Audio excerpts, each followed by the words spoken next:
This level of corrosion and grimness wasn't made with washes or oils. I achieved this result using marker pens, and it was super easy. In this video, I'll show you how to get these finishes. I'm Castellanos from Bicefalo Art Studio, and today we're going to paint this Trench Crusade witch. We are going to put the new missing line markers from Ammo to the test. We'll find out if they are worthy for painting miniatures in Grimdark style. I'll start by priming the model with my airbrush. I'm applying one-shot primer. I know the color is green, but for this exercise the primer color isn't really important. I chose it because it's airbrush ready. The idea of priming is to give the subsequent paint layers something to grip onto the figure. For the metallic base color, I'll apply a satin black from Atom, since a uniform dark finish is crucial to make the metals look brighter. Next, I'll apply a coat of silver from the Ionic line. I prepared this for the airbrush by adding a bit of acrylic thinner. I'm going to apply about 3 coats of paint to ensure I get a truly bright metallic result. At this point the metal looks incredible, but it's too clean and too new for a universe like Trench Crusade. So here we begin the aging and oxidation process. Missing link is a line of water-based markers. They let you apply controlled effects like rust, shadows and color shifts. You can mix, reactivate, blend and reposition the effects as much as you need. It's like using ENAMELS but without odor and without needing to use white spirit. I'll start the process by using the dark Oxide marker direct. I apply it in random sections over all of the metallics. Don't worry about painting outside of the lines, because here's the trick. With a moist brush, you can reactivate the product that's already on the figure. It's a super easy way to soften the transition, kind of like having a controllable dirt filter. Next, I'll continue applying rust and ochre tones. I stain the surface without fear, mixing the colors over the model and working from dark to light tones, and then back and forth until I achieve the desired result. After that, I'll use the black marker to define the shadows and restore definition to the figure, so the model is easier to understand. Again, if you overdo it, don't worry.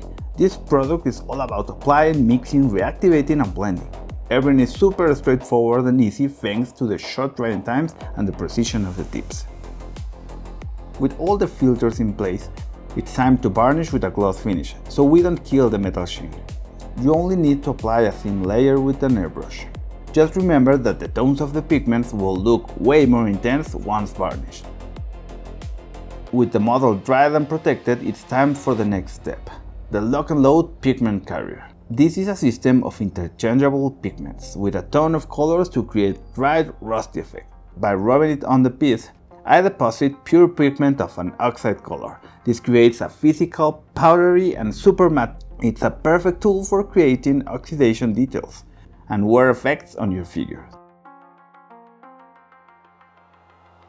Before going to the final touches, if you wish to go deeper in this and a lot of technique to take your painting skills to the next level, I proudly present Bicefalo models on my official Patreon account. There you'll find in-depth painting tutorials along with unique models, especially designed for teaching you how to paint. So you'll get access to the print-ready STL files, or you can get the actual physical copy right at your home, depending on your location.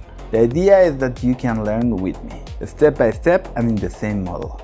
I'll leave you the link in the description of this video.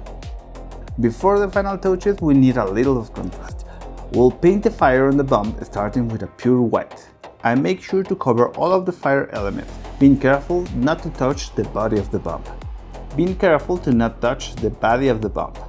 Since white doesn't usually provide good coverage, it's a good idea to do a second coat. Or you can do the first step with a neutral gray and then apply a coat of white. The second step is to apply a coat of fluorescent yellow. This color must cover everything I painted in white. The third step is to use fluo orange to change the tone of the flames. The goal is to only have the pure yellow visible in the parts closest to the metal. As we move far away from the base of the fire, we'll apply fluorescent reds to create a temperature-based transition gradient. A great advantage of fluo colors is that they tend to be very transparent, so creating this kind of color transitions is super easy. As a final step, I'll use the same red but now with my airbrush. This will fine-tune the transition so the flame looks way more natural. Remember to leave the pure red only for the outermost part of the flame.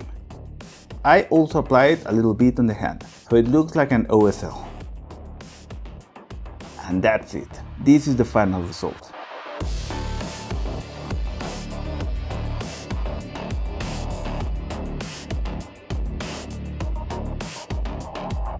Here you have a completely corrupted metal finish in record time. It couldn't be easier. These products definitely earned a spot in my workbench. I'll have them for whenever I need to do a controlled aging effect.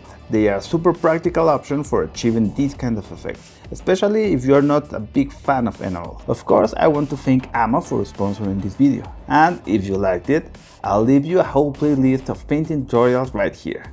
Don't forget to ask me any questions you have, and I will see you next time.